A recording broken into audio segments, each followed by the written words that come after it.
Welcome to the JBs Powercast, where we talk about industry news, events, performance parts, trucks and accessories, shop talk, and we'll even do a little bench racing. The JBs Powercast starts now. Hey guys, thanks for tuning in this week. Corey and I with you. Yep. Had an extra week off there, which was okay. Took a day off. Enjoyed. It was a nice day on Friday, but I think the rest of the weekend was pretty shitty. But Yeah, it was okay. It was come and go. It was sunny, then rainy, then sunny, then rainy. But what do you expect? That's July. yeah, but I mean, we'd like to have some sun in life here. in the Yeah, next some little sun while. and then Yeah. sun and then sun would be a nice break. Right. Hopefully this weekend will be better. Well, good start to today, right? Everything looks okay today. What do you got for news today? Yeah, well, let's jump right into it. Let's talk about Ferrari. I don't think we've ever talked about a Ferrari. With all the hypercars we haven't? I know. I don't think so. No. And there's a reason why. Ferrari just hasn't really had a new car in a Right. while. Right. But they do. They have a new top slot hypercar, which is always fun to talk about. Sure. It's the SF90 Stradale. And so this makes it a little bit different, and I'll tell you why. So this is going to be the new top range Ferrari until they replace the LaFerrari, which Okay. Yeah. is going out of production. Still technically the car. top one. Yep. But this will be the new production top one until they make a new LaFerrari, if they make a new LaFerrari. Right. So the thing runs almost silently, and power goes to the front wheels, Oh, which is kind of weird Yeah, no kidding. for a Ferrari. But good news, there is also a twin-turbo V8 that sits right behind the passenger seat right. that does 986 more horsepower. So Right. what they've done is, and again, here we are, it's 2020, Ferrari has now joined the game of making a hybrid. It's an Right. electric hybrid. So they've got power to the front wheels electrically, and they've got tons of power to the rear wheels, Right. as expected. So it's a gas and electric system that makes almost 1,000 horsepower. Yeah. So just to explain real quickly how it breaks down, the motor itself is a 4-liter twin-turbo direct injection V8. The motor itself makes about 770 horsepower. So no joke, Nope. from 4-liter V8, classic small displacement, high revving twin-turbo Ferrari kind of deal. Sounds amazing. Yep. Sounds absolutely amazing. So then it's got 3 electric motors, and one for each of the front wheels, and then a third one that actually is nestled between the motor and the transmission that gives an extra little boost to the rear. Oh. So there's front, rear from the gas motor, and then a little bit extra from a third one. So Oh, they're wow. all working together, all working in conjunction. Very, high-tech magic stuff. Not unlike many of the other recent supercars Sure. that we've talked about. Yeah. So we're adding, it adds about 217 horsepower to this twin-turbo V8 already. Basically what it does, it eliminates any turbo lag that would be there, obviously, because Right. you've got instant torque, instant horsepower to the front wheels Yeah. that's pulling it while that turbo's spooling up, Right. which, it's a 4-liter high-revving V8. I'm sure it doesn't really have No. that much turbo lag, Yeah, right. but, we're talking about a Ferrari. Any amount of turbo lag, and probably those owners are complaining about it. So as far as handling goes, the motors up in the front, on the front wheels, Okay. are also running independently, right? So they give torque vectoring. So Oh. it is 4-wheel drive, it's 4-wheel steering, it's full torque vectoring, the whole deal, all wrapped up into one. Obviously, it's got regenerative braking in the front as well, Right. so you're never pulling power from the car to make Yeah. the power. Right. What is interesting at speeds above 130 miles an hour, the front motors actually disengage power to the front and send all the power to the rear. So once you hit over 130 miles an hour, now you've got all the power going to the rear. It still has steering and torque vectoring, but the power goes from 4-wheel drive all the way 100% to the Rear-wheel back. drive. Yeah, which is Wow. interesting. And all this stuff obviously is all digital computer controlled, course. and you never have to touch a thing. Put your foot down, It does everything. hold the hell on, and the car's going to do everything. So what's interesting, as a first electric hypercar from Ferrari, at the end of the day, it makes it the fastest road Ferrari that they've ever built. 0 to 60 in 2.5 seconds. It's no joke. No. But beyond that, their 0 to 125 mile an hour time, which I know isn't normally something that it's not normally something that people measure, No. but it is an interesting other indicator, right? Right. So full rest to 125 miles an hour, 6.5 seconds. Wow. So, yeah, it's in incredibly fast off the get-go. No kidding. So, I think we had some pictures of it. I saw you glancing up. It looks really good. Obviously, it's a Ferrari. Yeah. One thing that people are kind of complaining about is that it's losing a little bit of its sharpness. Sure. And Ferrari has even come out and said they're like it's missing. Yeah, it's quite round. It doesn't. It almost looks. Looks like a new Corvette. Yeah, it almost looks like Corvette. It almost looks like the new NSX. Yeah. It's a little of like a homogenized design. Sure. And Ferraris, they even said, they're like, we know. It's not angular, it's not sharp, it's lacking that real sort of slap in the face Ferrari look. Ferrari, yeah, exactly. But they're like, the reason for that is because we've actually invested a lot in aerodynamics this time. And so it's not just about look? No, it's not just about look. And they fully admit, they're like, it doesn't look like the other ones that we've made, but that's because every line on this car is designed to make it go fast and to handle better. So I guess to a certain degree, you have all these supercars coming out and people are like, wow, they kind of all look the same. There's probably a good scientific reason for that. Sure. There's good engineering and designs that it's not like people are copying each other. When you're building a car in a wind tunnel, you can only get so crazy. Exactly. Until it starts to affect drag and how the car's actually going to perform. It also has to work on the road. Exactly. Yeah, it has to be functional. And when you're going 200 miles an hour, that stuff becomes insanely important. Sure. Right? Sure. All of a sudden, you start creating extra drag and you start changing the lift of the car. Right. That becomes potentially really dangerous. Yeah. So anyway, yeah, it's super cool. I don't think they've given anything about any pricing yet. They've announced it. It's coming out. It is a new plug-in, basically electric hypercar from Ferrari, which is, again, here we are saying something. Everyone's going to have one. There's no way that they could have built this car without using that technology previously, is I think where it stands. Yeah. Price point? Was there anything in there on price? I didn't see anything about a price bet. It's a top range Ferrari, so does it matter? No. Really? If you have to ask, you can't afford Yeah, it. exactly. Right? Is it $1 million? Maybe. Is it $500,000? Maybe. I don't know. It doesn't really matter. Yeah. It's interesting, though, that, you look at the C8 Corvette, and, geez, I'd like to know who took what. You'd think that the General Motors would have taken from Ferrari and said, oh, let's redesign, because it has very, very similar characteristics to the new Vet.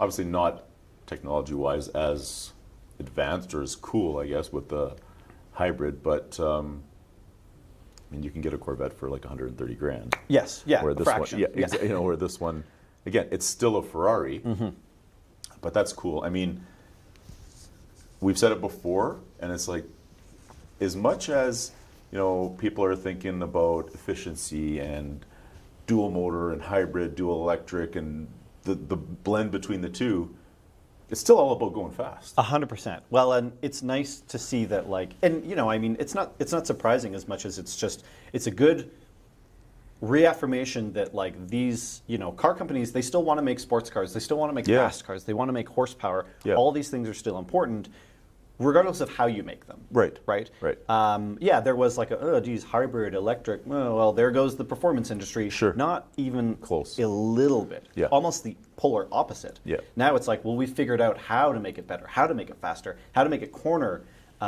using these technologies that before, 10 years ago, could they have made a 1,000 horsepower Ferrari that would handle like that and go that fast? And no, they just couldn't have built it. Yeah, and I mean, we both know that, of the select few that buy these Ferraris, let's say there's 100 of them or 80 of them, whatever. Of those 80 people or 100 people, maybe 2 of them will ever take the car over 125 miles an hour. I mean, a small percentage will really, really, really drive it. Right. Well, and I think Ferrari's a little bit different. I do think that Ferraris get driven a little bit more.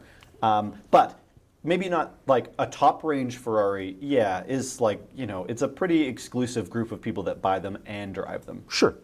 Yeah. But where are you driving it that fast? That's the thing. How are you going to understand that the torque vectoring and all that stuff works to your liking? Sure.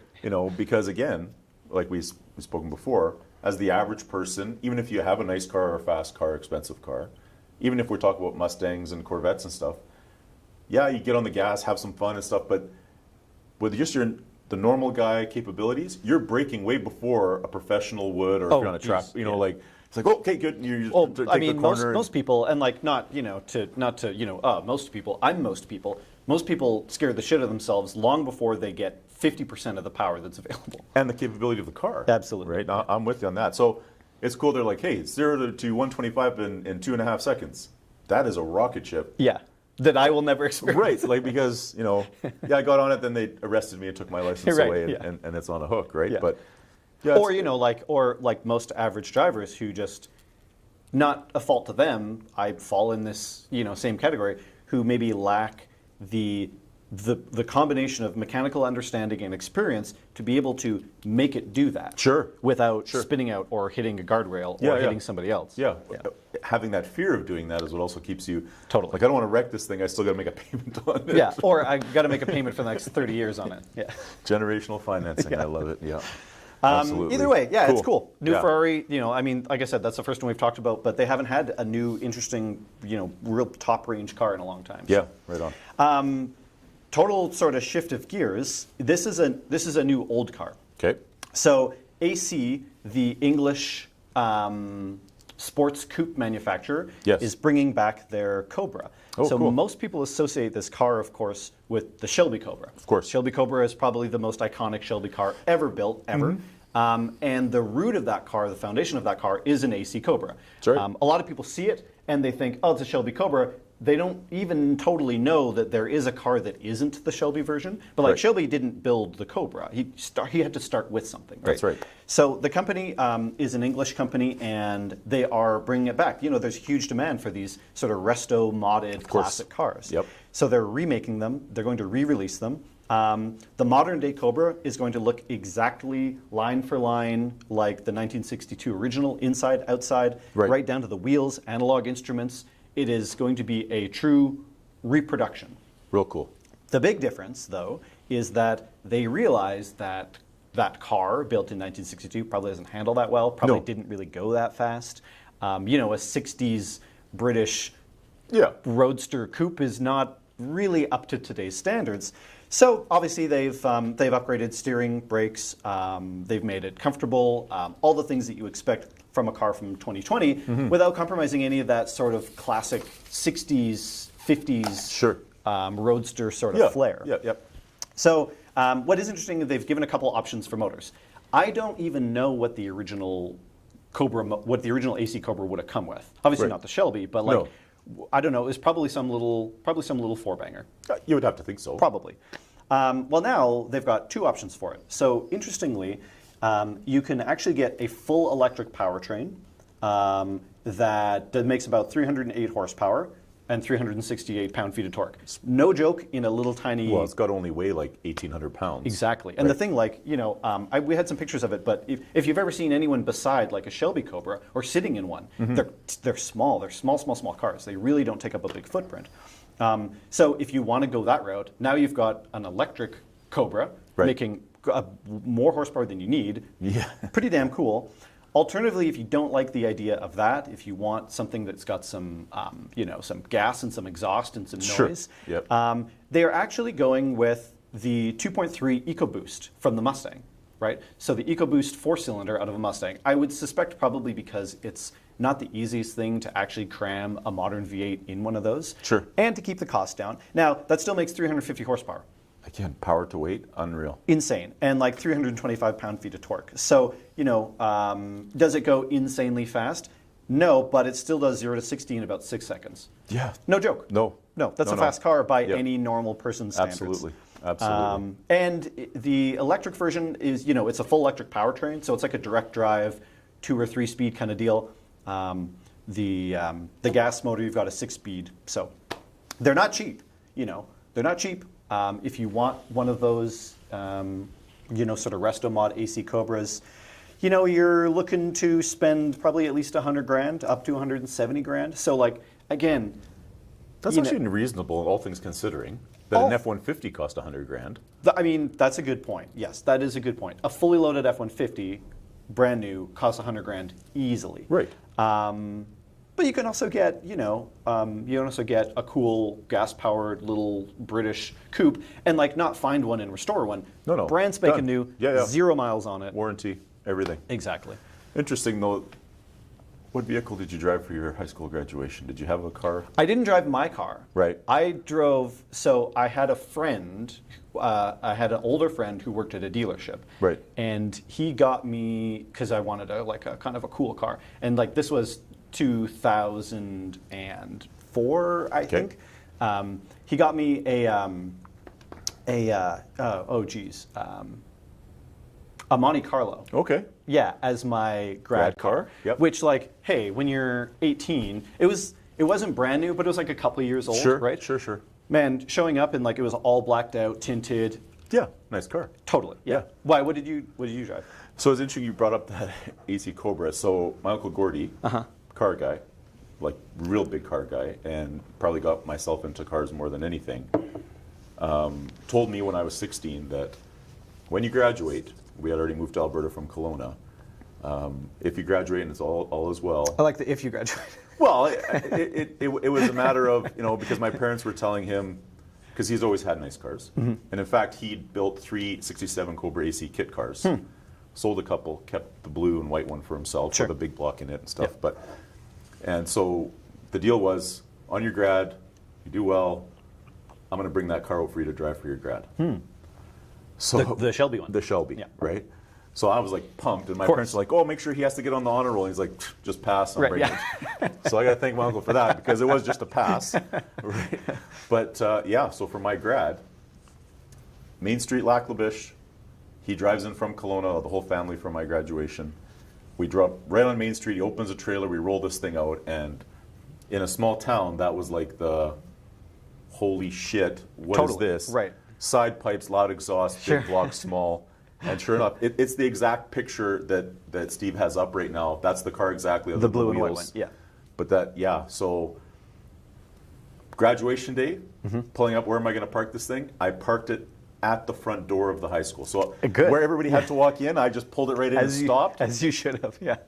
And then one of the teachers, I think, was like, "Oh, I don't know if you should park there." And the principal was like, "Leave it right where it is. We need to take some pictures." Exactly, exactly. So, thanks to my Uncle Gordy, I got to drive a 67 Cobra AC for my graduation. Cool. Very cool. Albeit a kit car, but big block with lots of horsepower, sounded good, worked good. Yeah. And it was a passing of the keys. Is like, drive it as if it was yours, and that's always the way he's been. Yeah. And basically he told me, you can't do anything worse than I've done to it, so enjoy it. So real cool. And to buy one and have warranty, like you said, 0 kilometers, 0 everything, and have that cool retro old school but new car is real cool. Yeah, and you know what? And you're right. To a lot of people, that's worth $100,000. Yeah. Easily. Oh yeah, no question. Like, it's not a crazy thing for people to finance that much in a car now. No. It's reasonably commonplace. You bet. Yeah. Yeah, well, like we were talking about F-150, but it's not the only vehicle out there that, most luxury sedans of the normal marketplace are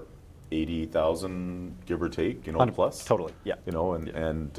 So it used to seem like, oh, $100,000. Wow, that must be some crazy car. Now it's like, it's not that wild. Yeah. So, real cool, and one of those things you never forget, right? Absolutely. Yeah, that's a great experience. Yeah, spend more time driving around than actually at the grad, because it was. That's fine. Ceremony's driving done. The car is way more they give you the interesting piece of paper and it's pictures and smiling. It's like burnout out see the you way. later. Yeah. Exactly. Where are you going? I'm driving. Yeah. That's all I wanted to do. Right? I have this car for the day. Yeah, exactly. So it was good. Cool. What else you got? The last thing we're going to talk about, we haven't talked about the new Bronco for a little bit because it's been a little bit quiet. Sure. So obviously there's been spy shots and spy cams and this and camouflage. Well, Ford finally is like, all right, here's here's some official pictures. Right. So they've been out for a little bit now. They had a cool little press release where they show the left side and the right side from the face of it, and then they put it together where the center is like a black and white photo of the old one. So you have like the center look of the old one, and then the right side and the left side of the new one. So we see some details. We can see they've got round LED headlights. They've got cool fender flares. It comes equipped with some beefy looking good off-road tires. You see a little bit of the grille and some more of the headlights. You see some of the boxy styling, the Bronco script in the grille. So at the end of the day, the actual reveal is coming up really quick.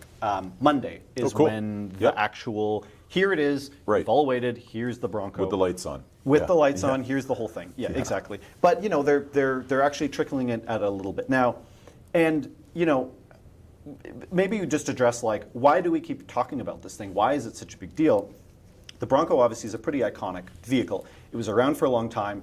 It was a placeholder for, you know, I don't want to say they, you know, it's certainly not like it started the SUV trend. No. But it was the SUV before SUV was a coin that was turned, before it was a, you know, it was a term that was coined. It was the capable 4-seat off-road truck that was kind of the go-to. For a long time, it was either a Jeep or it was that. And it could do certain things that a Jeep couldn't do. Right. And, you know, I mean, aside obviously from OJ and all that stuff, like that popularized it. But beyond that, it was an incredibly successful, incredibly long-lasting vehicle that everyone, ever since it's been finished, other people have tried to do sort of similar things, and no one's ever really done that that type of truck. Iconic, so it is iconic, and I think that they're smart in really taking their time, because Ford as a company, they make a lot of good decisions, and I feel like especially in the last 10 or so years, their new cars that come out and their designs and the tech, they seem to be really, really, really putting a lot of thought and tech and generally good build quality into their vehicles. Right. And I don't think that they would just make it just to bring a name back to try and sell it. Right. They're genuinely going to try and build a really, really, really good reimagining of this vehicle. So a lot of people are like, "Wow, why do you keep talking about it? What's the big deal?" Well, it's a big deal because it represents an icon, and it will, again, I have no doubt, it'll be really successful again. No question. Like, I completely agree with you that the Bronco was the first. I think they used to call them off-road vehicles, ORV, or whatever it was. But then it took it to market on. It's lifted. It's got a V8. It works. Go to the beach, and big tires. Multi-use. Exactly. Yeah. Right. And yes, the OJ or whatever, but it was there before that. It just so 100%. happened, and it goes to show that somebody like him owned one. Right. Prior That's a good point. he was the Heisman and the MVP and this celebrity that, well, he could have bought anything, but he bought a Bronco. That's a really good point. Yeah. Right. So it's cool, and I no doubt that when it is out, I agree with you, Corey, that it's going to fly. Like you're going to see. Well, see another one. See another one. I'm interested to see. Looks good with the lights off, but let's see what you look like with the lights on. Yeah, right? I think it'll look pretty good. Yeah, I'm confident now, and the difference obviously that they did too is there's going to be a few versions of it. There's going to be the big one, there's going to be the little one, there's going to be various models, which is smart because they're trying to appeal to a broad market. They have to. Yeah, exactly. Yeah. Either way, it's we've seen a little bit of it sort of now officially. I don't know. I've always liked Jeeps, but I've never really wanted a Jeep per se. Sure. I don't know. I don't know. I'm kind of drawn to it. Yeah. Yeah. I can't. Well, we'll talk about it next week for sure. Absolutely, we will. We'll have all the pictures. All the pictures and the info, and yeah, we'll see what it's all about. And then we'll probably stop talking about it forever. Yeah, exactly. Until there's one in the parking lot. Yes, exactly. JBs, then we'll go get some real pictures of it. That's right. And see if we can't take it for a rip. Cool. Yeah. Otherwise, I mean, that's kind of what I brought to talk about today. Great. Thanks, Corey. Absolutely. We've got the guys from FiTech up next, so we'll take a quick break, and we'll have the guys from FiTech on the line. Back in a minute. Awesome. Thanks, guys. Thanks. Give your truck some attitude with an aggressive, lowered stance from Beltec. From basic lowering to all-out performance handling. Put it in the weeds with a one-box lowering solution. Achieve the look you want and gain the performance and handling you need. Professional installation and alignments available at all JBs Power Center locations. Shop the largest Canadian inventory of Beltec suspension at JBs Power Center in Edmonton and Calgary at the guaranteed lowest prices, or shop online at jbspowercenter.com. You chose to drive it, not only for its looks or its styling, but for its performance. Make the most of your investment with a K40 advanced radar and laser detection system, and say goodbye to speeding tickets. A K40 radar and laser defense system is the most powerful and complete protection available. Stay aware of threats with K40's 360-degree protection while remaining invisible to anyone who wants to stand in your way. Defend yourself with a K40 advanced radar and laser detection system. Book a professional install at a JB's Power Center location near you.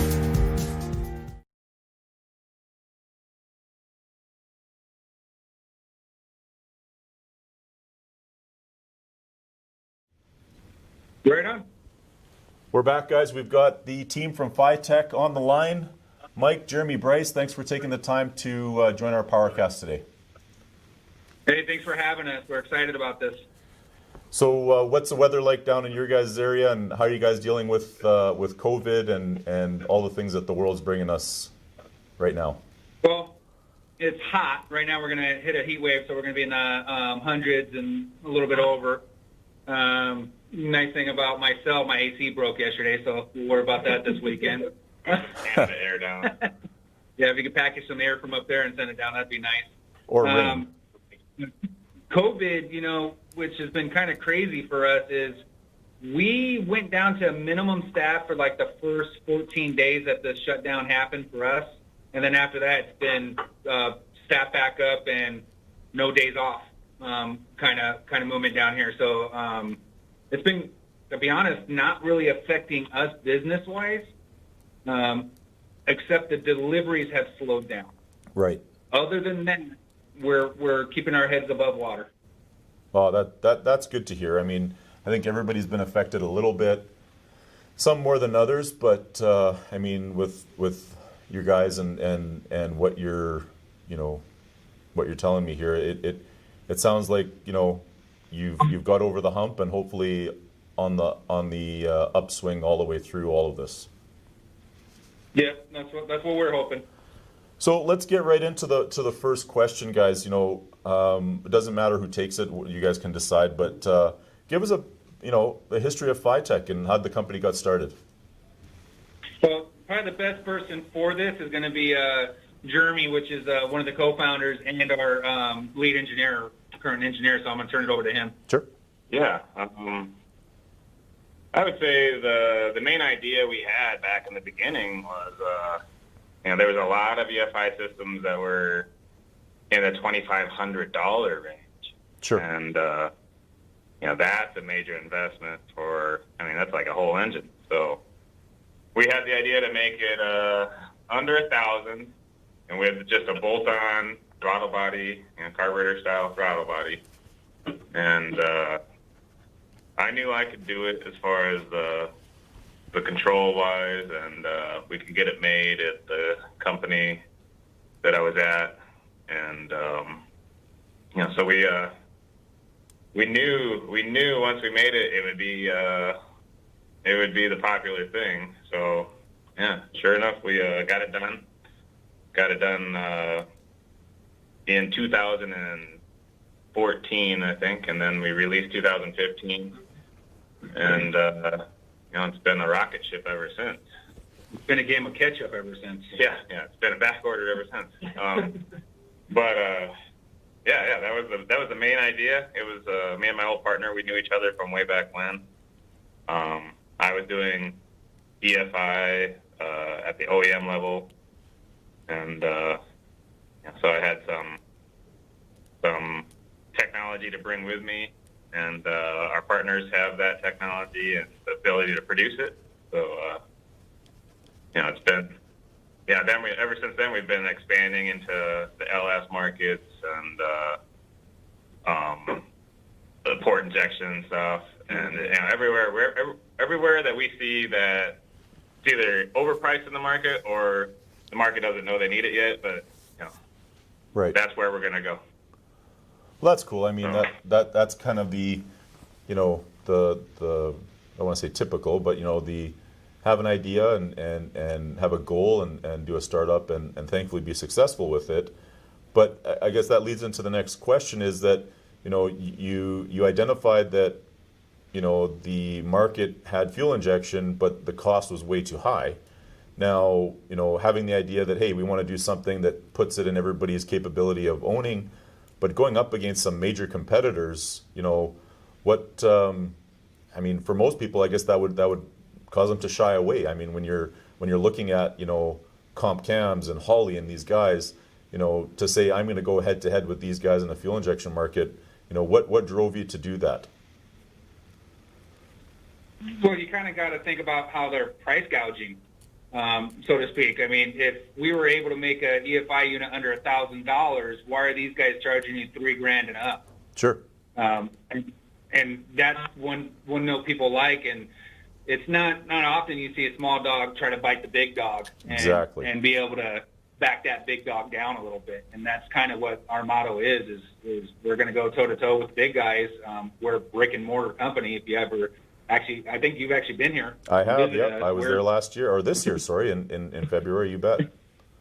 Yeah, and you see that we're not this big monster warehouse that has all these resources to mass produce these crazy fuel injection systems, but yet we're doing it. And we're answering the call for the need for an affordable EFI unit. And, to be quite honest, Jeremy on the engineering side has made this thing stupid simple to set up. I mean, it's 4 wires and a few questions, and you can turn the key, and then you can go from there and you can fine tune it. I mean, the usability side is great. So I just that's why I came to this company. It was a total package. When I looked at it, I was like, this thing's going to do things. Right. And that's the reason I wanted to start here. And I think Bryce can contest to that. He jumped on board real quick early on with FiTech. Yeah, absolutely. Another big point on that too is when you start looking at the price range of components, we're competing against a carburetor as well. That's the cheapest item that you can go with to put on a vehicle. So we want to be slotted below all the high-end EFI systems that were out there at the time at $2,500. We bring it down a little bit cheaper, and we start eating away at that carburetor market. Sure. So right when we started, there was a lot more carburetors being sold. So that's the better market to go after. Yeah, that makes sense, guys. I mean, it's it's kind of like you've got these big guys, and you guys see an opportunity, and I think it comes back to being somewhat of car guys yourself, and understanding the struggles when you want to build something or add something to your vehicle, and looking at things and saying, wow, this is $2,000 or $3,000 to add, and it kind of puts you in, I can't have it now, I've got to wait a few years. So I mean, as a business model and the gumption to go after something like that, I got to commend you guys for that, because it's cool, because like I said, your competitors are big, and you guys have really put them down, or I should say put them down, but brought them down to a level that, wow, I guess we can't continue to ask $3,000 for this. We need to be competitive now with you guys, because you guys are the ones leading the way when it comes to affordable fuel injection and simplicity of fuel injection. So tell us about some of the struggles of having a new fuel injection company, and some of the things, 2014, 15. I mean, it's not that long ago. It's, 5 years now, 6 years now, but give us, some of the struggles you guys have been through when, with a startup and coming to where you are today. Well, I would say it took off so quickly. There was a time we were back ordered about $7 million of product, and that's insane. And that was just in a few months, and it just happened just like that. So that was hard to catch up to, and that was probably the biggest struggle we had. The story I got behind that when I joined was they made the product here. They were shipping a few out a week, and then they went to SEMA and displayed it, and then they woke up to back orders hitting a 4 million mark, and then all of a sudden hitting 6 million, and all of a sudden 7 million. When I came on board here, we were about, I think, 7.5 million in back orders, which I was just blown away, saying, as a sales guy coming in going, I got back orders of $7.5 million. Right. Yeah, I'll take the job. Right.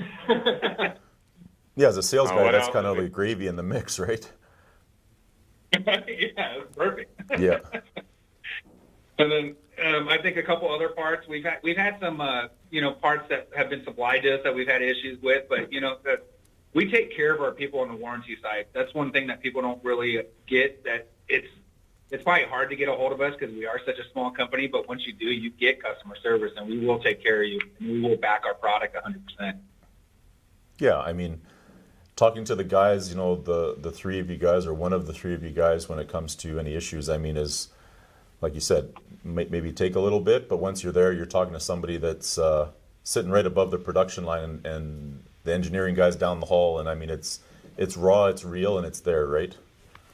Mm-hmm. Yep, and my guys will, take a phone, my techs, they'll take a call, and they'll be on the call for an hour and a half with you, diagnosing problems that aren't even related to the fuel injection, but the fuel injection is picking up and reading off of them. Right. And actually, in essence, fixing your motor. That's your problem that was there. So, like, one of the biggest things I tell people when I sell the FiTech to them is that, carburetors mask a lot of problems on a motor. They don't care about exhaust leaks. They don't care about vacuum leaks. EFI is going to expose every issue you have in your motor. And that's just the nature of technology. So just be aware of that when you go into buying. Another one of the issues that, I knew before going in, I wasn't, naive to this, was that, with a very popular uptake, you're going to have to teach the world EFI.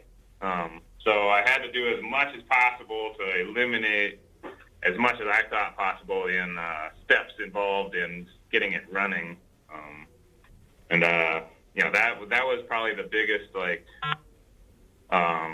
change from our system to all the others in the beginning, was that you could actually click 2 or 3 buttons on the handheld to get it to go, or 2 or 3 settings to set it up, and it would actually run, and it would actually run quite decently just out of the box. Right. So right. If you set it up wrong, I can imagine how frustrating it could be, not knowing at all what you're doing and just plugging it in and thinking, oh, it should work, but you forgot to, actually follow the instructions.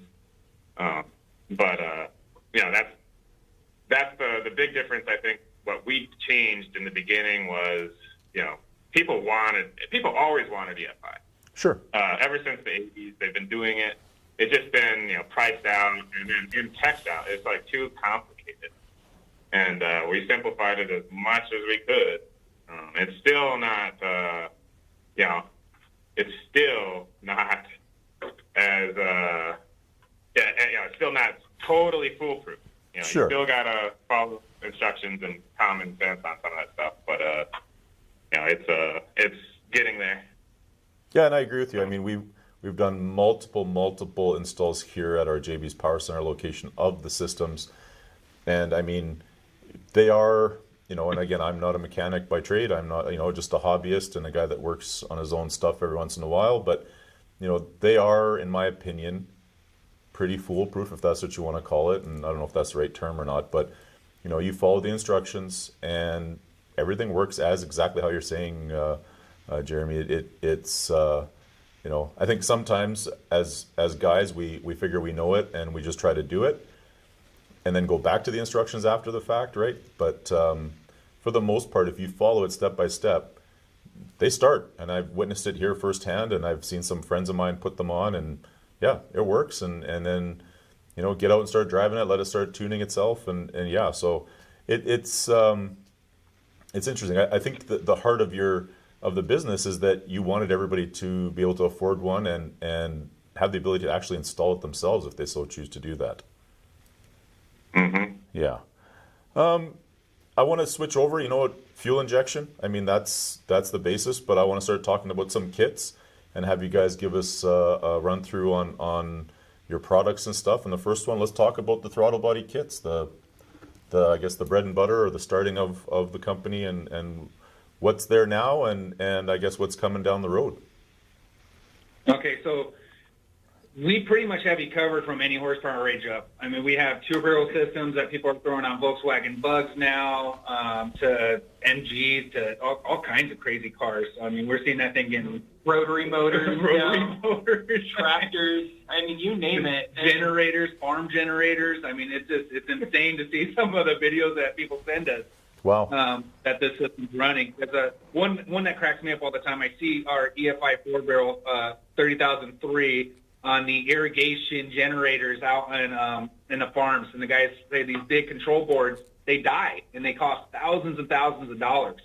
So they're yanking them off and hooking up the FiTech to it, making sure they have a big reservoir of gas, turning on and walking away.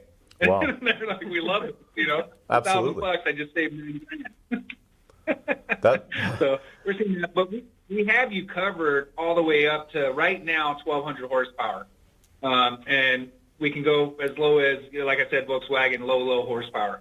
What's great too is we have systems that can cover boost, nitrous. We We can do E85. I mean, we're all fuel compatible for the most part. You can run on alcohol, but you lose 50% of the rating of this particular system you're looking for. You're talking goals down the road. We have high goals just because Jeremy bought a race car from a guy across the street, so now we have to make systems for that. So we're working on some higher goals. Can't really get too far into detail, but look for some big, cool stuff coming out of us on that aspect. So now I got to ask, what kind of race car did you buy? 67 Chevelle with a big block. And, so I'm going to tell you about the deal he got just because it pissed us all off. The guy across the street, he was retiring, kind of getting out of the game, and had pretty much a fresh-built race car that he's talking about. Walks over to Jeremy, goes, "Hey, you want to buy my car? I'm selling it for $10,000." And Jeremy just puts his hand out and says, "Deal done." Right. So it wasn't quite that short, but it was, add 5 minutes. Add 5 minutes in there, yeah. So we see this car, and Jeremy comes up and, "Hey, I just bought a car. I just bought a car. Wait till you see. I just bought a car." So we go across the street and look at it. And this thing has easy $30,000 in new parts in it alone. Sure. I mean, just easy.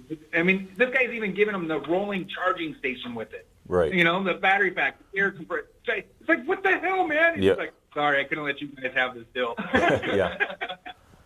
Everybody on their own when it comes to that type of deal. Yeah. And you can't even find a clapped-out 67 Chevelle. Right. Yeah.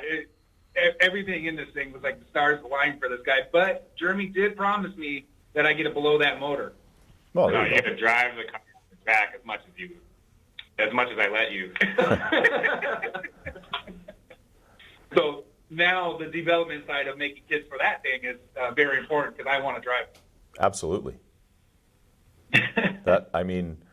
So are you guys going to do it as a bracket car? Or are you going to try to do some heads-up small tire, big tire racing? What's the goal? Well, it was a bracket car.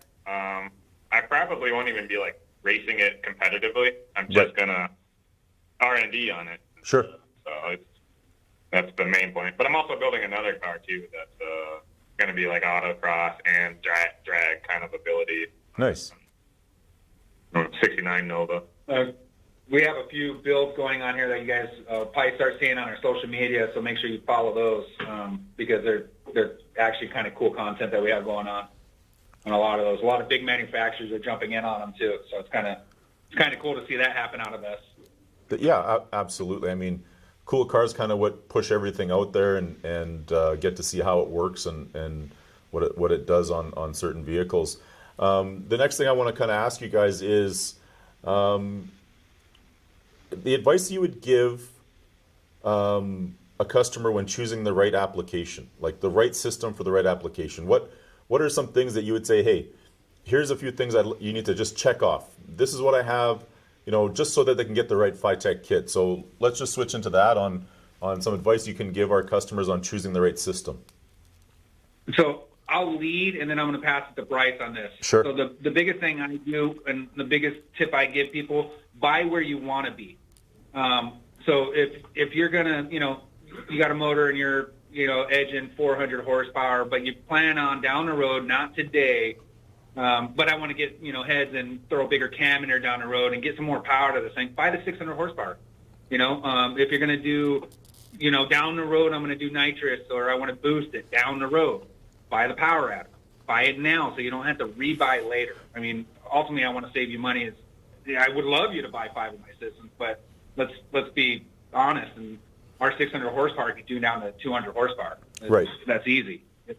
Buy that window. Give yourself some space to grow because and I know hot rodders, we don't stop. You just don't stop. There isn't the stopping point is when you sell the car to somebody else to keep building it up even more. Right. Exactly. I completely agree with that.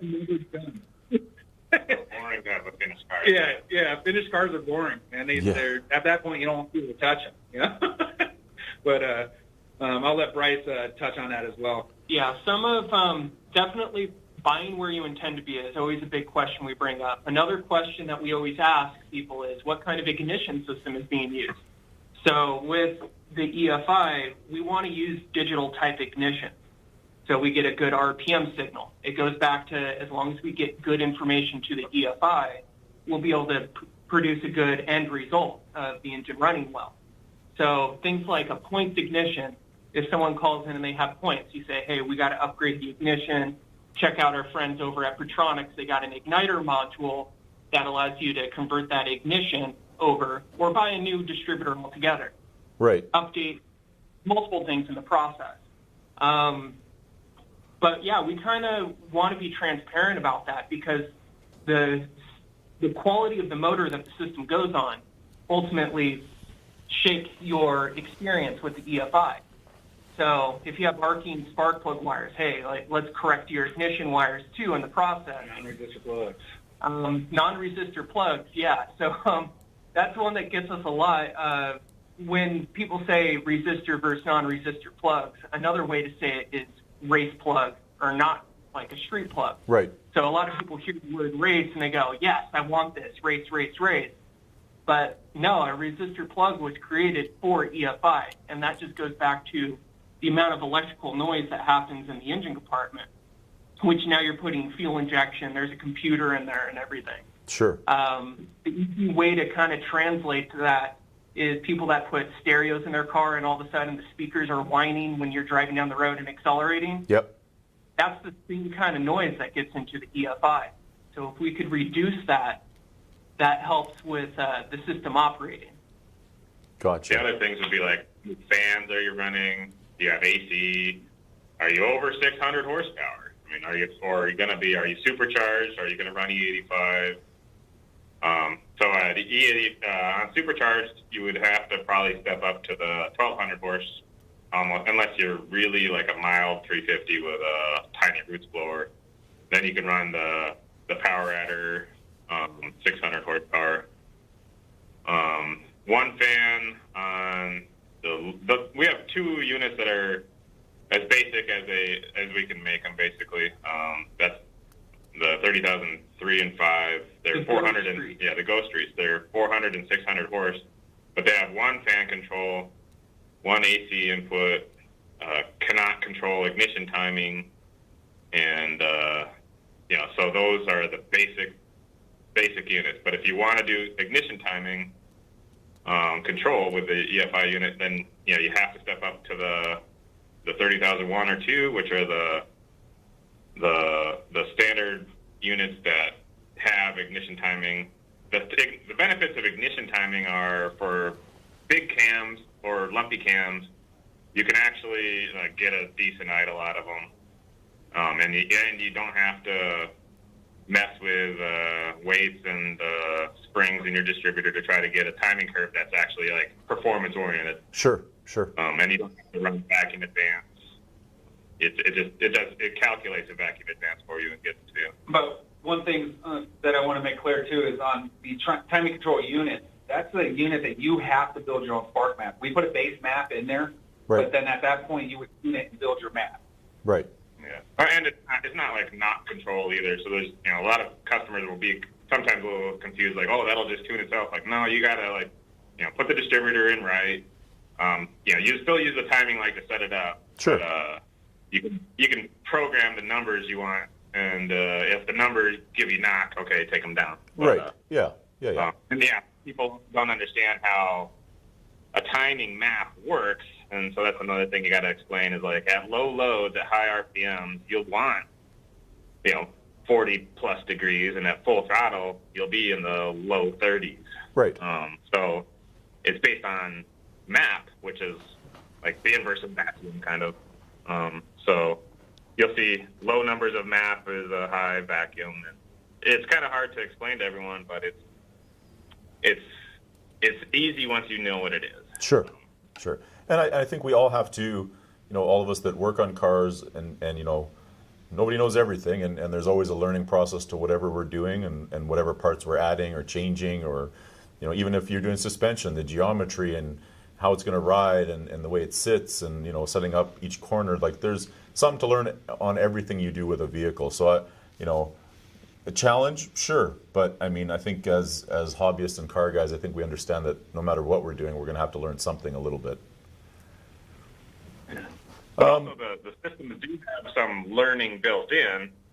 It doesn't learn everything and anything, so you got to still do a few adjustments when you install. Right. But the learning takes care of a lot of the fueling. It doesn't, but there's still things that you do have to adjust, which would be like the starting fuel and the accelerator pump fuel. Yeah. And then if you have selected it up, set up it wrong with the initial settings, it can kind of chase its tail a little bit on the learning, and it could be confusing to a newbie trying to get it to run good. But it's kind of it's a learning process for some. Yeah, absolutely. Let's talk about fuel pump systems. Tell us what's on the shelf and what's available from FiTech.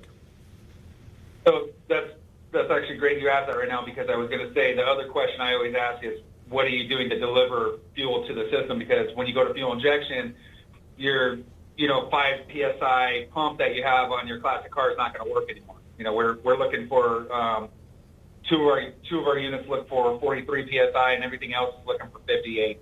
Right.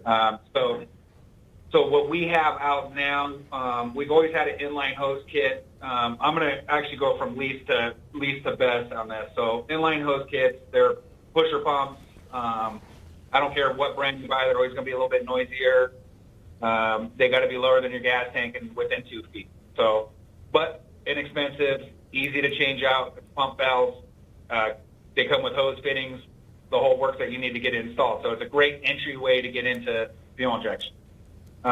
Next up from there, I'd probably say we'd look at one of our surge tanks, and that would be the Force Fuel, which is by FiTech, designed by us here, in stock, on our shelves right now. I just got my shipment in, so anybody that's there listening saying, no, it's not, it is, because I'm shipping them today. Even your orders of the Dicks, they're going today. But that would be my next one. That system there would piggyback off your existing pump, which is a great feature. Our system can be mounted on the side, straight up and down. It does require a return line back to the tank, but we supply you a nut cert, so to speak, with a 6AN fitting on there to tap into the filler neck of the tank or the standing unit width.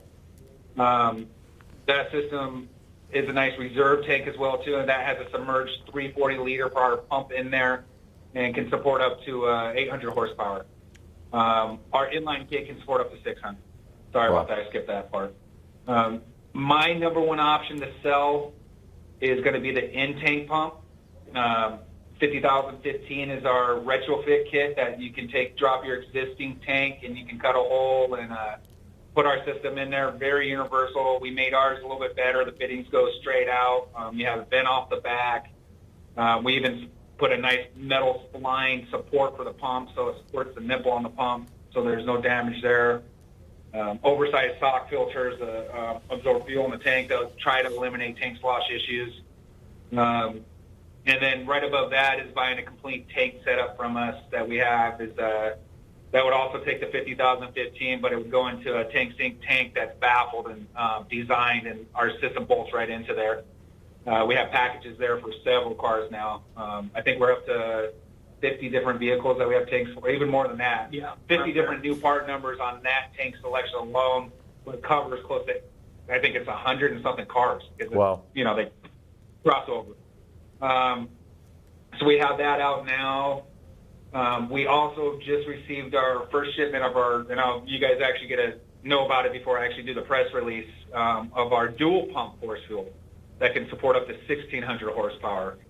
We're really excited about that. That's going to kind of go into our race line and help out with the bigger horsepowers. And we really didn't have an answer to support our 1,200 horsepower systems anymore. Right. So now we do. And it's actually a really nice looking one. That you saw it at SEMA, released it there, but we actually didn't have it on the shelves. I have it on the shelves now. Fantastic. On top of that, fuel delivery, we have everything now from regulators. We have 2 styles of regulators, your tight fit and your bigger horsepower one, up to 2,000 horsepower now in the bigger regulator. Yeah. We also have our version of the stainless steel hose kits in 20 and 40 foot lengths, both in stainless steel and black. What's nice about our kit is it comes with a nice billet filter that's serviceable with a metal mesh filter and magnet. Cool. The other beautiful thing is we now put a placeable check valve in there, so you can actually place that in line anywhere you want. Oh. So you can put the filter where it's serviceable. You can put the check valve back by the pump or by the E5, depending on where you want to put it. Sure. But that's a really nice added feature we threw in there. And, of course, it comes with all the fittings and all the works there. And, again, we price them reasonably. What else we got in the works there on fuel delivery? Going to start doing some assorted fittings. Yep, we got fittings coming in. We have a bunch of new product that I'm not ready to talk about that's coming that's going to fill our fuel delivery line. Sure. But we have some really cool and some really trick fuel delivery answers to a lot of people's problems. And we're in the middle of development on them, and samples are already on their way. So once we vet them, which is something a lot of people don't know, we actually physically vet the products here at our facility in Riverside, and we put them on our own personal vehicles, our own hot rods, vet them. We do bench testing on them. We beat the living crap out of them, to be honest with you. One thing a lot of people don't know, and we're probably going to touch this next, is the ignition line.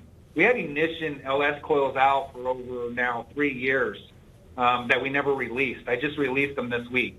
And that was because we were testing them, because we wanted them to last. We wanted them to work. And we'll talk about that when we get into ignition probably next. But That's kind of the character of us is we don't want to rush stuff to the market that's going to fail. We want to make sure it's vetted. It's going to be a quality product. It's going to be affordable, and you're not going to be mad at it. Jeremy doesn't like people talking negative about him either. So we want to stay positive and make sure we have good products out there. Well, I mean, and that's great. That's a testament to what you guys are doing as a business. You know, you want to test your product and stand behind your product. So, I mean, it's cool that you guys are you know, getting product in and you're running it through the paces before it's going to get into a customer's hands to put on their vehicle. Before we go to ignition, I'd like to talk, you know, LS induction and then also the Ultra Ramp, because I think that just looks real cool. So let's go to LS induction. Well, I'll let Bryce and Jeremy kind of hit on the LS induction, but that's been a winner for us there. So you want to talk about your design and the harness and the ECU and stuff like that? How you guys just straight up simplified the game? Well, I mean, LS by itself is very, very nice to have everything already engineered by GM in the past. So it's just just click in and make it run.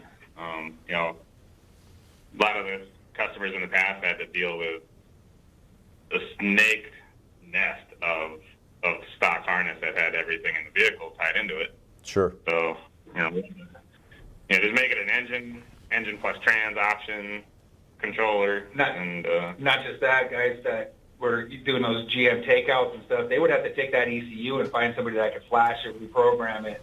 And then when you had a problem with it, what do? You got to send that ECU back into the guy that flashed it to let him try to fix it again. And it was just a nightmare in the game. So that's really the big point of the product, is to simplify doing an LS conversion. So there's no flashing. You don't have to go to a dyno to tune it. I mean, you can go to a dyno and tune it, but you don't have to. We took that out of the equation. But we added wide bands. Wide bands lets you see the air-fuel ratio, and with a stock computer, you had nothing to look at other than your dashboard. And right. With our handheld, you can watch everything as it goes, and kind of deduce what's happening with real data rather than just like feeling your seat change. And it's that I think is the main benefit of our system is the data in the handheld is priceless. And then on top of that, you throw in trans control and cover the 4L60 series, 4L80 series, and, yep. and you got a pretty complete package. And then on top of that, you don't rip people off for it. You make it affordable, and you make it where you can, It's one box. Yeah. It's not like 3 different computers and yeah. One box, one harness, simple, plug it in, turn it on, and you're shifting. Yeah, exactly. It's not And I think our coverage goes where, Bryce? I mean, we cover from. Geez, I mean, we can get the LS systems up to pretty late model stuff. I mean, we haven't done the cylinder deactivation stuff. Not going to. And, but the workaround on that, which a majority of people do anyways, is get a delete kit. So you can delete the variable valve timing and just run conventional timing. Sure. And that gets us up to 2014, 2015 is when some of that stuff. So 98 LS stuff all the way up to 2015, 2016. I think even a little later than that on some I know stuff. some guys doing brand new ones right now, figuring out. And there's a lot of truck motors out there, and that's making the conversion a lot easier for people. Yeah, and that kind of goes into like our tall LS manifold. We wanted to make it easier so you can use the truck front drive belt. So we made a taller manifold so you can just bolt and go. I mean, we try to think about everything. The LS engine is such a wonderful engine too. I mean, it's a cam swap to 600 horsepower. Right. Exactly. Exactly. What? Imagine that 20 years ago. Not 30 years ago. Well, it wasn't even it wasn't even 10 years ago that people were thinking that way. Where the cam swap, you're up to 600 horsepower, right? You had to do an engine build to get that. So you're absolutely right. Like it's the LS engine. And I think it's exactly what you said, Jeremy. The basis of the engine is the reason everybody's using it and why it's so popular is that you can make great horsepower. And now with companies such as yourselves, relatively, you don't have to deal with the old harness anymore. You get a new harness, new everything, and it's a plug and play, and you're good to go. You're not splicing, cutting, or flashing anymore. It's one box, get it to go, and you're ready to start running your vehicle. Yeah, and the Ignition 8 coils is so good compared to a distributor and burning plug wires all the time. It's like it eliminates. It's got to be 90% of the problems are gone. Right. Immediately, with all that stuff. It's so wonderful. It's great. Like I said, I just I'm new in the LS world. I've got a Mustang with an LS in it, so I'm doing exactly what you guys are talking about. And being a Dodge guy, I think I'm a little confused, but hey, it's all good. Just pay more for it, and I'll take the money. Exactly. That is a true fact, that's for sure. Tell us about the Ultra Ram. We love the Ultra Ram. That's what's on our shop truck. I don't know if you've ever seen our orange truck, but that's what we go to every show in. That's going to be any local show, you'll see that orange truck. I've got it in my Firebird. You got it in your Firebird. Both of them done Power Tour. Orange truck twice. Firebird last year. Skipping it this year, but the first year it wasn't even an Ultra Ram by then. It was or 400. But Ultra Ram has been it's a good product. Yeah, it's nice to take a small block Chevy and be able to have some of the features of an LS kind of in there, like the LS throttle body alone. Yeah. But yeah, let's Bryce and Jeremy can handle this one. Yeah, one of the coolest things with the Ultra Ram is there's a lot of LS conversions going on right now. For the guy that doesn't want to do the LS conversion but likes the LS look with a whole Ram style intake, that's the Ultra Ram right there. It really modernizes the way that an old small block looks. I'm going to have a cool one pretty soon too, an upgrade for that to make it even more like an LS. But don't tell anybody right now. Sure. No problem. Your secret's safe here with us and all everybody that's listening. But yeah, no, I seen it when I was there this past February, and I thought it just looked unreal on a small block. If you weren't looking close enough, you'd think, wow, that it is an LS. But yeah, it gives you all the features of an LS, but you're still running your traditional small block. Yep, and like Jeremy said, we're going to advance that a little bit more. And we're working on the big brother, the big block Ultra Ram. Cool. We've had a couple issues with production, a couple angles off on manifolds, and we don't want people to have to deal with, trying to seal up a leak that shouldn't be there. Right. So until we get it right, we're not going to release it to the public. Again, that's just kind of how we are. But once we do, that thing's going to be badass too, because who doesn't like a big block Chevy? Well, yeah, I mean, it's another staple in the performance world as well. Obviously, again, it's behind the Hemi, but hey, big block Chevy, there's nothing wrong with that if you're a Chevy guy. Right. Coming from the guy with the Ford. Yeah, a guy with a Ford that has a Chevy in it. Yeah, exactly. Makes sense. Yeah. Let's talk about your new ignition program. Let's go right into it. I'm excited to hear about it. So tell us about the ignition program. Yeah, it's good, exciting to us. We developed coils a long time ago, and been testing those for a long time. We have a facility in El Paso, Texas, that we picked up a bunch of the ex-MSD guys that when they kind of they did their shuffle over there, we kind of hooked a couple of them and started developing a CDI box, which is out now, which works very well with our systems. It's similar to a 6A box and very inexpensive. It's been performing well. We've had them on all our vehicles here. And they're actually starting to fly off the shelf. I think we have them at what price mark? We're in the $199 to $220 mark, right in there.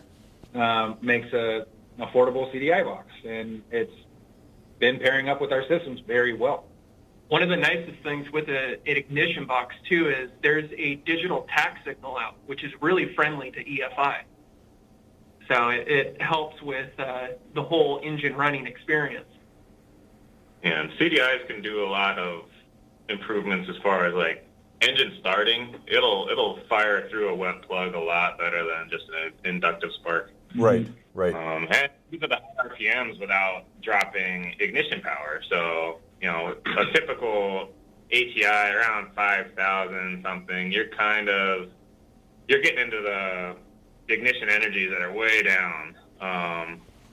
Some units are better than others depending on the coil. But with CDI, they charge themselves so fast they can spark till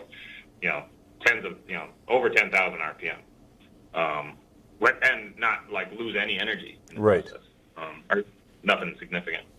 So they're kind of mandatory for anything that you want to rev over 5,000 like repeatedly, and they are very forgiving for starting and rich, like let's say your accelerator pump settings are just not right. It'll still burn it better than an inductive spark.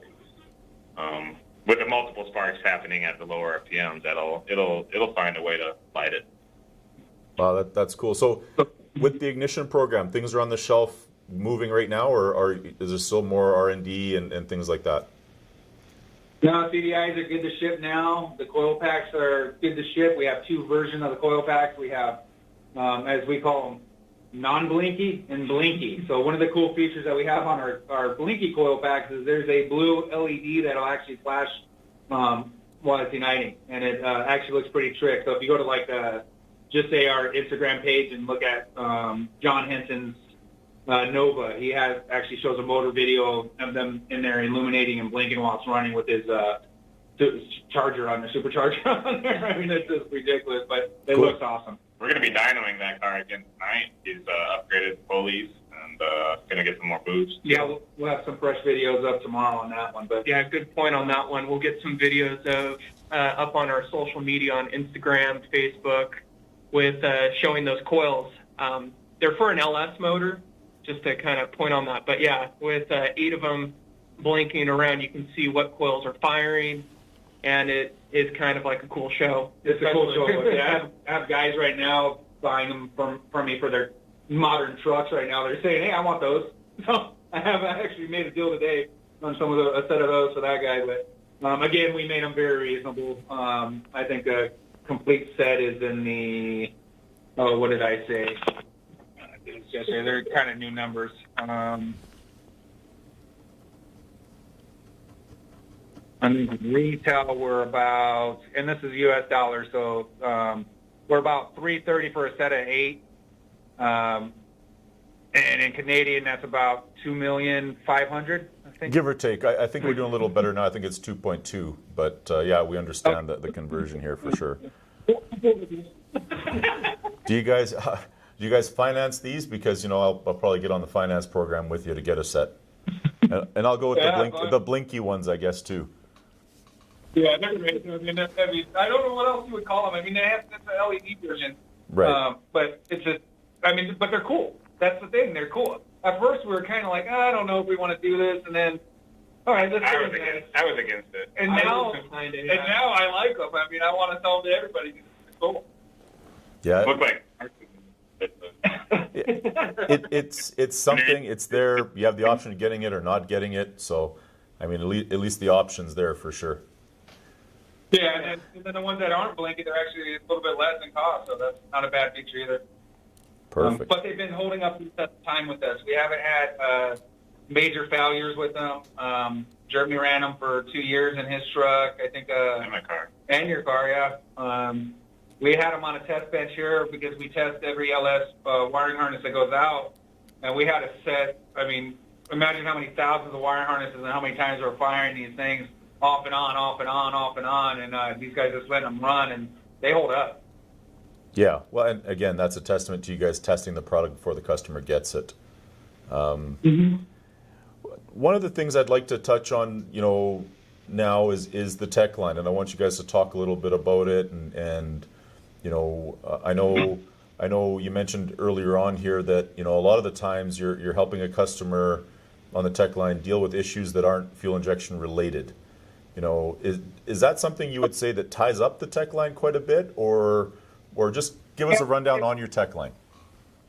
It is. To be honest with you, our tech line and our tech services has been improving, but still needs a vast improvement. And that's just a hard position to fill. So you got to find somebody that knows fuel injection, knows motors, knows all kinds of makes and models, has the knowledge to be able to diagnose a vehicle over the phone, and willing to sit at a desk and answer 40 to 50 phone calls a day of people that are pissed off. I mean, it's a hard job to fill. Sure. And they got to be polite, and you got to be able to understand them. So it's a hard job to fill. We are very happy that right now we currently have 8 techs answering the phones, which is huge because for the longest time we ran 3, maybe 4 at good times.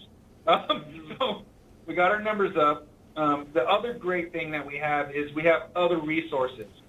Bryce runs the Facebook and the Instagram messaging, so you can always shoot a message in through there. You can email tech support. You can email info and get fast answers. You can call our sales guys and they'll answer tech questions for you. That's an inside tip. And I know that we provide an 800 number for Canada as well to call in. So it's on our dime. So yes, the calls will be long. Our goal is that long call will be, and that long hold will be well worth it and rewarded when you actually get a tech on the phone and your problem's solved. We're still going to have bugs. There's still things that these guys don't know because, you know what, it might not be a problem with the FiTech. Right. But they'll do their damn to try to answer it for you. Yeah, it's always the main catch is like figuring out or trying to convince a customer that their problem is their problem, but we'll help you through it. Yeah. Not a fault with us, but how do you convince somebody that's just put on something new and it didn't have this problem before? But we do have problems sometimes with our units, and that's what we're here for. I mean, we'll stand behind it and we'll fix it. We do have to get better at our tech support. I'm not going to back down from that, and we're trying.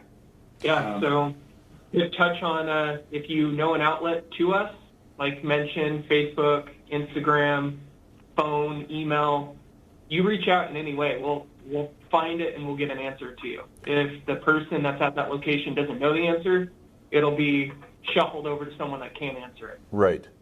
And we have user groups that are they're helpful. Sure. To answer questions. So it has definitely come in ways versus like 3 or 4 years ago. Like Jeremy said, that people are starting to learn the system, so there's more resources out there to get help with them. Right. More of our installers are getting better at knowing what the problems are, or the tunes, or what to look for, or what's causing this. Why is the system acting this way? The knowledge is starting to be spread out there a lot better. That's great.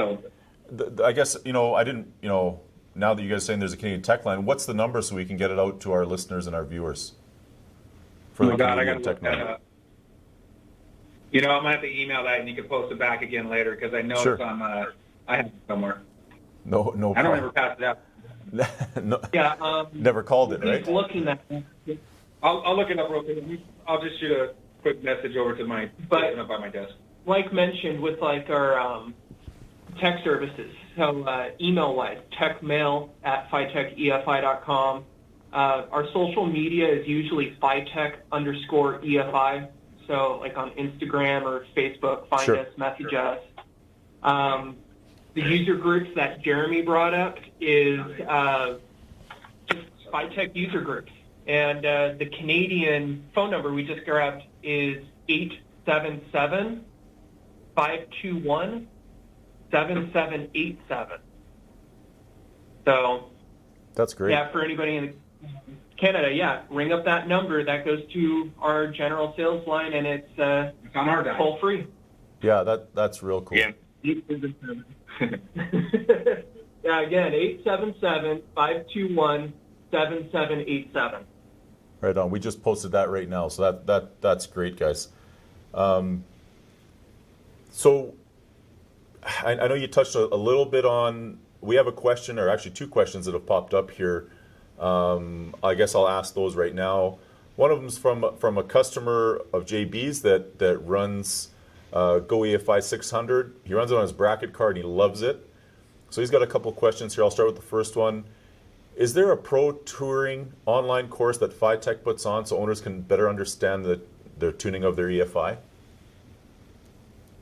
So no, there isn't. There's a plan here that we're going to do. It's pretty much called a Tech Tuesday, where we do a quick 5-minute video of tuning tips. We're just starting to get the equipment rolled in here for us to be able to do that, and the manpower to actually do that. Because, boy, man, putting these production things on, you never realize how much work they actually are. Right. But we do have a designated shop in the back that's getting kind of somewhat cleared out, that we're ready to start doing these basic tech tips, which is in the works. It's been delayed, but it's in the works. That's going to start going through things. We want to start doing these podcasts and webinars more often. Right. Mostly with this COVID crap. Who knows when that's ever going to clear up? So I want to start doing a webinar where we start doing with our known dealers and our known installers off the get-go, just to get the kind of course going, and then we'll open it up to the public and just have big Q&As and just try to help people as much as we possibly can. I don't know, your customers ever ran into us at shows, but a lot of the reasons we do trade shows, it's not necessarily to sell our product, it's to help our customers that have our product. So Right. whenever we do a show, we always have techs on hand. And techs will pull you to the side, go through your issues. If the car's there, we'll walk to the car and mess with it.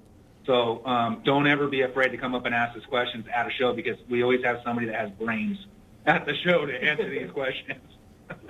That's awesome. I mean, we're at the show together for the Dick's Performance Show. We were down there, and yes, you guys all have brains and you're all willing to help. I can vouch for that for sure. The second part of Lance's question here is, how can a person upload a K-line driver? He says, my laptop will not accept the file that is on my controller for some reason.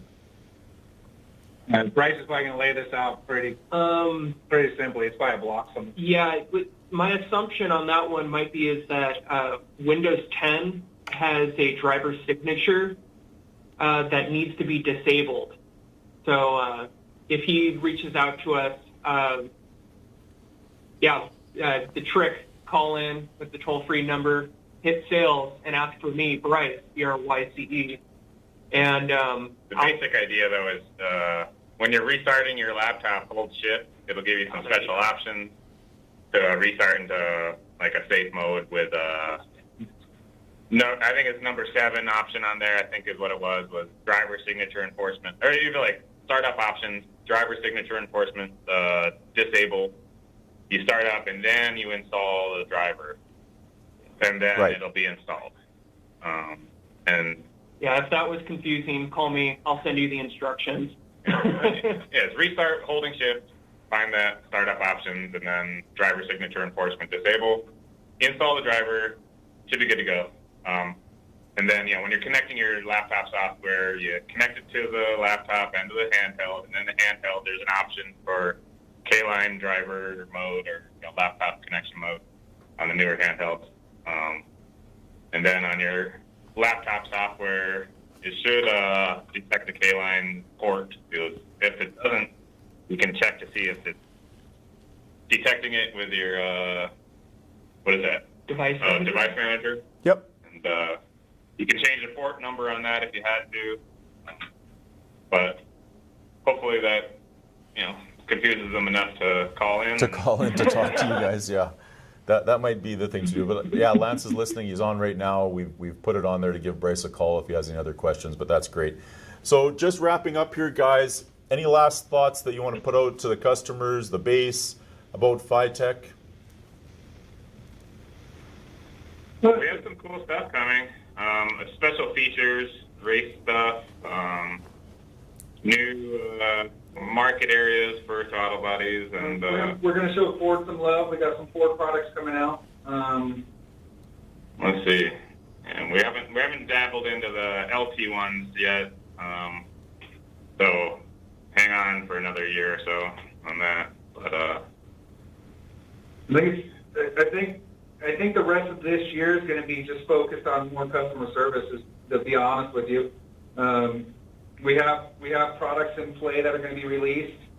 We have that ball rolling. We know we're going to have, we're hoping to see what happens, and we'll release some product there. We have a PRI. We hope that happens. Release some product there. But I think we finish this year off on strengthening FiTech's customer service. And once we do that, then we've actually filled the blanks of where the complaints are. Right. Yeah, we're going to be shooting film videos and trying to get the people to understand that these are simple to do if you do it the right way, and if you don't, watch the video and. Right. Adel, I do have a pretty funny story for you. Sure. That I'll share with you. We just recently went to Las Vegas and went to Welder Up. Probably seen it on TV. Yep. But we went to their facility and we're doing a filming with them on a 57 convertible that he pulled out of a freaking storage unit that's been sitting for like 30 years. Okay. So we went out down there all prepared to do this install with them. We had noise filters. We had all the answers to any kind of EFI freaking problem. We're like, you see the stuff that he brings out. Yeah, the stuff this guy brings out and makes come to life. It's like, all right, we're going to put EFI on this. We got to have a game plan, right? Absolutely. So we went down there with our 57 gas tank, our 50,015 intake pump, and I think we put a 30,005 on that one. Yeah. And a throttle body system. And then we're like, okay, this engine has a generator. It has a points ignition system in it. I mean, everything wrong with it. We know that the block was cracked. Right. And we actually threw the FiTech on there, and we're not BSing. We didn't take any shortcuts. Actually, we did. We hooked up 4 wires. This thing fired up and ran like a freaking dream. And Wow. we're like, man, we wanted to use this video and this time to show people some of these common problems that you're going to run into. Right. Perfect specimen has the generator. The damn thing is still running fine. Matter of fact, me and Jeremy are headed down there next week to put it on a dyno and see what it did. That's I awesome. literally sat on Nest to drive it to 7-Eleven. the 7-Eleven to get gas. I mean, I about killed ourselves. Right. I don't know how many times. It only has left brakes. Right. Right. Literally, it turns hard left on braking. And but yeah, it was. I had to have my feet up on the. We filled the gas tank, and it only lost like a gallon in the process as it dripped out. Yeah. The broken neck. The broken filler neck that was in there, and then I had to keep my feet up out of the floorboard because there wasn't one. Yeah. But yeah, that was. I mean, that's just a testament to these FiTechs is they will fire up and run. And we saw RPM noise on the handheld a little bit. Sure. But it wasn't. No, I didn't. You saw a little bit, you said, and then it was once. once, and then you said, well, it's on. And then we just Not broke really it. creating a noise. It was a loose plug wire on that one. Oh, okay. Well, yeah. Other than that, that's it. I mean, that's Yeah, loose plug wires cause RPM noise. Send that to your audience. Burnt plug wires Probably number one. Burnt plug wires, loose plug wires. There are things such as tack filters that can filter that stuff out. Right. That we've been talking with too, that we're looking at, vetting a qualified one to recommend for our products or sell it as a FiTech product. So yeah, it's definitely an interesting method because we're doing all these installs, and I mean, we know how to do fuel injection, so we were trying to take an opportunity to do everything as wrong as we possibly could. It's the work. To try to fix things and to show how to fix things, and it worked. So we went to the bar. Right. I mean, I safe to say you heard it here first that even on an old Flintstones car with no floorboards, a leaking gas tank, put a FiTech on it and it'll run. Just don't smoke, I guess, right? Yeah, no floor, no hood, no roof. Right. Yeah. Well, I look forward to seeing that video when it comes out because, I mean, I've watched the Welder Up program and the guys are pretty cool on the stuff that they do and the way they do it. And, that's cool that you guys got an opportunity to go out there and help with a build and put your product on there to showcase it. Yeah, Steve is an awesome guy, and we had a great time with him. I believe it's up right now on their YouTube. It might have just released because it was today or tomorrow. That's awesome. So, if our listeners, our viewers want to check that out, they can look the Welder Up YouTube page and see if it's on there, and it'll be a good watch, I'm sure. So any other thing, guys, before we wrap up here? I'd like Bryce to shoot out our call tags on social media just so people can actually follow us.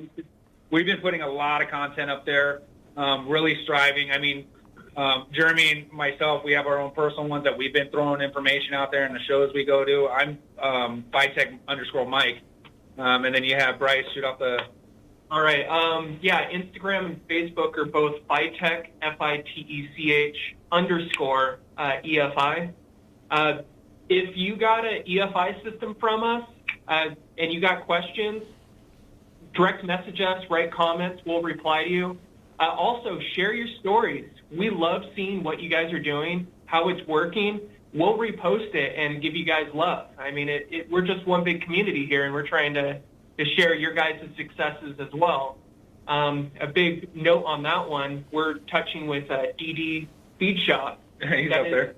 Doing a giveaway. We just, another 57 Chevy. This one's a 4-door. So we got a lot of love going up there in Canada with that one, and that car is going to be given away. Wow. And we'll repost anything that you guys got that is cool. Show us doing burnouts. We love burnouts. That's great. Yeah. And just for on a personal side, anything coming down for big block Mopar guys, anything like that? Six pack. That's out there. We have the 6-pack. I don't think you mentioned. We never touched that. Made Mopar guys, 6-pack, 2300 flange. Dual quads. You can run a dual quad. You can run a big single. Yeah. We've done plenty of Mopars. You can probably check it out on our Instagram? We're a bunch of 6-packs. Yeah. All big blocks. Yeah, there's a lot of them coming out. Fantastic. And I asked that for one of our producers, Sean Landsman. He's got big block Mopar coming down the line here. He'll be calling you guys and picking your brains on what he should run. But a 6-pack would sure be nice on there, I think, with lots of nitrous. Oh yeah, I know. A 6-pack is pretty responsive. It's pretty nice. It's all 1-to-1, so there's no traditional tri-power lag. It's getting fuel through the whole manifold, so it's really nice. Fantastic, guys. I appreciate you taking the time. It was excellent, and we wish you the best of luck going forward this year through everything the world throws at us, but we appreciate you guys taking the time to be on the call and on the podcast with us today. Hey, thank you for having us, man. This is great. Anytime you guys want to do this, let us know. We'll set it up. I mean, this has been a blast. Thanks a lot, guys. That's our show for this week. Thanks for tuning in. We'll see you guys next week. Thanks for tuning in to JB's Powercast. Check out jbspowercenter.com for the latest updates. You can find the JB's Powercast at jbspowercenter.com, YouTube, and Facebook. Don't forget to like, follow, and subscribe. JB's Powercast is a JB's Power Center production and is produced by Stephen MD and Sean Landsman.